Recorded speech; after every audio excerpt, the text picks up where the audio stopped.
Hello. This week's episode is Printer's Devil, which restars Burgess Meredith, who has done several shows on the Twilight Zone before, as well as playing the Penguin in the classic Batman TV serial, and was also Rocky's coach and trainer in the first Rocky movies. He plays Mr. Smith, the Devil, with no horns, just a crooked cigar, and he does a really fantastic job. As always, this guy knows what he's doing.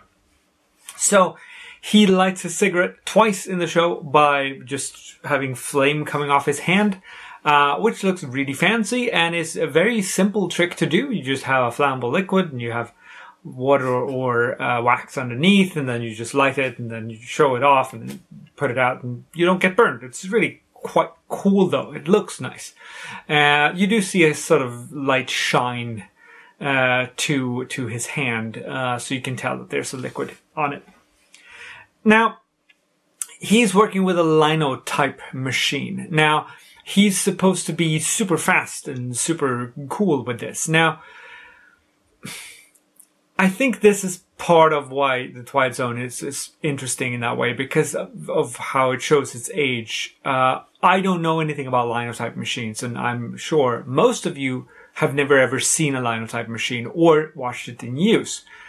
We have no idea how extraordinary his talent is. We can't tell. We can only read the reactions of the other people around him and say, I'm not, surprised, I'm astonished. Because apparently he does it really super well and super fast and whatever. It's a bit odd for us to try to grasp at the distinction.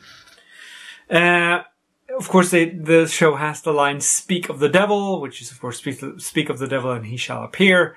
When they're talking about Mr. Smith, he turns up in the editor's office. The editor of the other magazine turns up, the Gazette turns up, and he says that, I hope that you have a supply of tin cups. Now, I was not really sure about that. I was thinking that was an expression like "go to the mattresses," which is, go to war over something. But I think it's just about a pauper's cup, like a beggar's cup, tin cup. And the expression is to get unearned money, often as panhandling, begging, or getting a handout for the government. So that's just a tin cup. It's not an expression that sees use now, so it's aged quite badly. When he's talking on the phone and you see Mr. Smith's reflection in the window of his office, that isn't a reflection. That's a superimposed image of Burgess Meredith. They just flickered with the opacity and he was against a dark screen somewhere. And they just superimposed it on top. I'm fairly certain, because it would probably catch other glare as well if they had that much of a distinctive reflection on it. They have a very pretty building collapsing. It's a nice sort of model. It would be, 6 to 8 feet tall at least, to get that sort of detail. The couple rolling off the boat and falling into it, not that great. It's serviceable. The car crash is not really all that special. But they do have a bunch of these things. And it reminds me a lot of Evan Almighty. No. Bruce Almighty is the first one, right?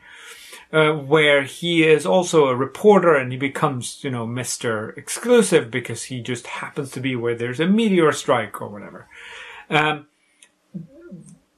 With Jim Carrey. And Jim Carrey is also in another movie which is based on a Twilight Zone episode. That one is actually based on it. This one is just reminiscent of. So, I wonder if there's a trend there. Anyway, this is a great... I love this episode. Next one has some time travel in it. But that's for that. Printer's Devil, by the way, is an apprentice to a printer. So it's a sort of junior position. Didn't know that because I don't think that's a thing anymore either. So, an aged episode, but with Burgess, it gets away with it, I think. I look forward to seeing you again in the past next week for a time travel episode. Take care now.